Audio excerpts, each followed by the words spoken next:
सलाम मसनून आदाब नूरी academy YouTube channel पर आपका इस्तकबाल किया जाता है।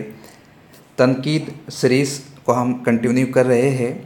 आज का हमारा ये थर्ड लेक्चर है जिसमें हम अदबी तनकीद के उसूल यानी प्रिंसिपल्स ऑफ लिटरेरी क्रिटिसिज्म पर बहस करेंगे। ये सीरीज़ आपको UPSC, UPPSC, NET exam, SET, PET, RET और उन तमाम ही एग्ज़ाम्स में काम आने वाली है जिसमें उर्दू अदब को शामिल किया गया है, जैसे टैट है, एचटीट है, सीटीईटी है या अदर स्टेट के टीटी एग्ज़ाम्स हैं। तो आइए देखते हैं अदबी तनकीद के क्या उसूल व ज़वाबित है। फ़न पारे को यानी किसी तख्लीक को, किसी किताब को, किसी मुसव्वदे को दो पहलुओं से देखा और परखा जा सकता है। अब वो दो पहलू कौन कौन से हैं उसे समाप्त कर लें कि फ़न पारे में क्या पेश किया गया है और फ़न पारे में फ़न को किस तरह पेश किया गया है। इस क्या और कैसे के लिए हमारी ज़बान में दो नाम मौजूद है। एक को मवाद कहा जाता है और दूसरे को हैयत कहा जाता है। यानी मवाद किस तरह पेश किया गया है और किस हैयत में पेश किया गया है। मवाद और हैयत का आपस में जान व तन का रिश्ता है, एक दूसरे को अलग नहीं किया जा सकता। लेकिन फ़न पारे को समझने, समझाने और उसकी कद्र कीमत का तयन करने के लिए नक्काद उन्हें अलग अलग करके देखने पर मजबूर होता है। यानी किसी भी फ़न पारे को जांचना हो, परखना हो तो उसे दो तरह से देखा जाता है। एक, मवाद किस अंदाज़ में पेश किया गया है, मवाद किस किस्म का पेश किया गया है, और दूसरे मवाद की हैयत क्या है। मवाद और हैयत दोनों में अटूट रिश्ता है, मगर चूँकि फ़न पारे की जांच की जा रही है, उसे परखा जा रहा है, उसे देखा जा रहा है, उसे समझा जा रहा है, इस सबब से मवाद और हैयत को अलग अलग नज़रों से, अलग अलग एंगल से, अलग अलग उसूल और ज़ाब्ते से देखा जाता है। अदबी तनकीद का पहला काम ये देखना होता है कि फ़न पारे में जो तजुर्बा पेश किया गया है, या यूँ कह लीजिए कि जो जज्बा या ख़याल समोया गया है, उसकी अहमियत क्या है। जो बात कही गई है वो मामूली और फरसुदा है या ताज़ा और फ़िक्र अंगेज़ है। तो फ़न पारे में सबसे पहले ये देखा जाता है कि जो बात उसमें पेश की जा रही है उसकी कितनी अहमियत है, और वो मामूली है या पुरानी है या ताज़ा है या फ़िक्र अंगेज़ है। सबसे पहले इन्हीं नुकात को देखा जाता है, उसकी अहमियत क्या है, उसकी मामूली हैसियत है या बहुत ज़्यादा हैसियत है, वो बहुत ज़्यादा फरसुदा है, पुराना ख़याल है, या फिर नया ख़याल है, या फिर बहुत ही ज़्यादा फ़िक्र अंगेज़ है। ये अदबी तनकीद का पहला काम है। अदबी तनकीद का अगला कदम ये देखना है कि फ़नकार यानी तख्लीक़कार अपने तजुर्बे को पुरअसर अंदाज में पेश कर सका है या नहीं। यानी दूसरा काम क्या देखना है कि जो फ़नकार है उसने पुरअसर अंदाज में अपनी पेशकश रखी है या नहीं, क्योंकि पेशकश का अंदाज़ ही वो शय है जो किसी फ़न पारे में दिलकशी पैदा करता है, और इसके लिए फ़नकार को मुतअद्दिद फ़नी वसाइल से काम लेना पड़ता है। यानी दिलकशी के सबब ही एक किताब अपने क़ारीन को अपने से जोड़े रखती है। आप अल्तमश के नावल को देख लीजिए, एक बार किताब हाथ में आने के बाद इंसान का उसे रखने को दिल नहीं चाहता, लेकिन आप क्रिटिसिज्म की बुक्स उठाकर देख लीजिए, 2, 4, 6 सफ़ा पढ़ने के बाद आप में वो कैफियत बाकी नहीं रहती जो अल्तमश के नावलों में बाकी रहती है।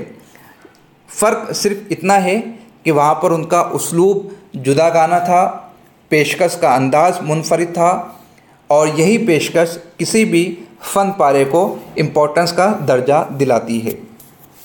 जिस तरह मुसव्विर अपने तजुर्बे को रंगों के ज़रिए पेश करता है, उसी तरह शायर या अदीब अपने ख़यालात और जज्बात को लफ्ज़ों के ज़रिए पेश करता है। लफ्ज़ ही उसका मीडियम यानी ज़रिया इज़हार है। शेर व अदब महज लफ्ज़ों के खेल नहीं, लेकिन अदब पारा अल्फाज और उनकी मौजू तरतीब से ही वजूद में आता है। इसलिए यही अदबी तनकीद की खुसूसी तवज्जो का मरकज़ रहते हैं। यानी जो अल्फाज है और जो उनकी तरतीब है, ये एक नक्काद के लिए खुसूसी तवज्जो का मरकज़ रहते हैं। इसलिए कि यही ज़रिया इज़हार है। इन्हीं के ज़रिए से कोई शायर या कोई अदीब या कोई तख्लीक कार अपने ख़यालात और जज्बात का इज़हार करता है लफ्ज़ों के ज़रिए से। अदबी तनकीद के कई ऐसे दबिस्तान है जो अदब को किसी ख़ास नज़रिए की रोशनी में जांचते हैं।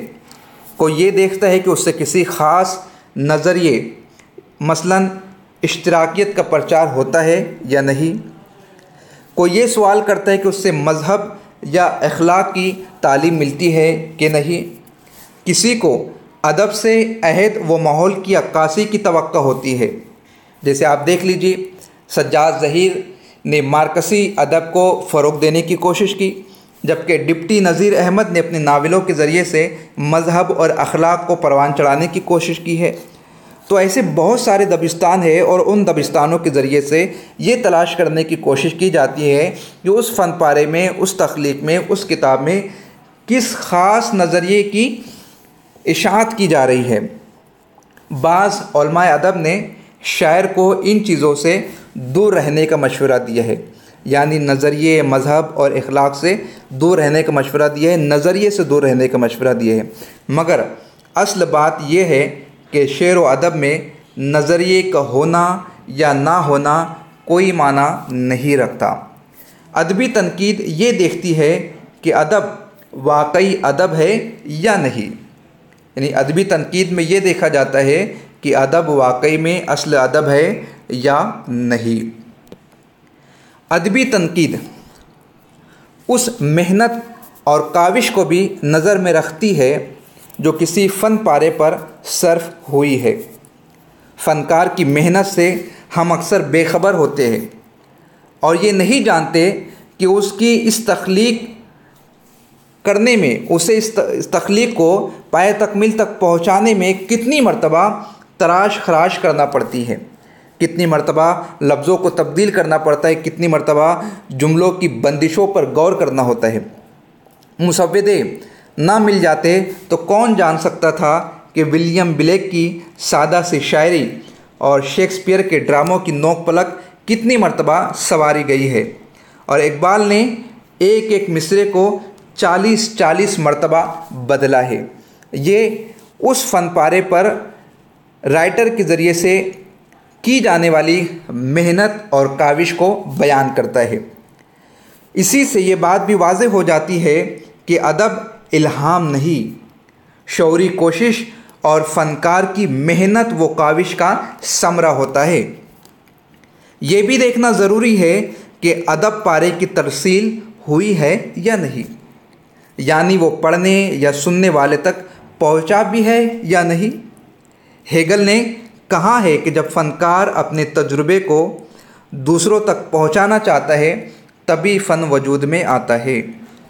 अलबत्ता दुरुस्त ये है कि इल्मी नस्र की खूबी वजाहत व सराहत है तो अफसाना व शायरी में इबहाम से हुस्न पैदा होता है। शर्त यह है कि इबहाम उस दर्जे को ना पहुँचे कि तख्लीक पहली बनकर रह जाए। अदबी तनकीद के लिए बेतासुबी और गैर जानिबदारी बहुत ज़रूरी है। नक्काद मुंसिफ मिजाज ना हो तो तनकीद का हक़ अदा नहीं कर सकता। वही अदब पारा काबिल कद्र है जो ज़मान व मका की हुदूद से बुलंद होकर अबदी और आफाकी हो जाए। तनकीद का हक़ सही मानों में उसी को है जिसका मुतालिया वसी और नज़र गहरी हो। पटना यूनिवर्सिटी के प्रोफेसर कलीमुद्दीन अहमद के अल्फाज में नक्काद को जिस साज़ो सामान की ज़रूरत है वो इल्म की मुख्तलिफ़ शोबों के बेहतरीन ख़यालात से आगाही है। ये नहीं कि वह हर फ़न मौला हो, वो सारे उलूम में महारत रखता हो, ये नामुमकिन सी बात है। लेकिन ये तो उसके बस की बात है कि वो बेहतरीन ख़यालात, ताज़ा तरीन और फ़रहत बख्श तसव्वुरात से वाक़फ़ियत बहम पहुँचाए। तो फ्रेंड्स, ये अदबी तनकीद के उसूल ज़वाबित थे जो हमने आपके सामने पेश किया। पहले हमने ये देखा मवाद और हैयत की क्या अहमियत होती है।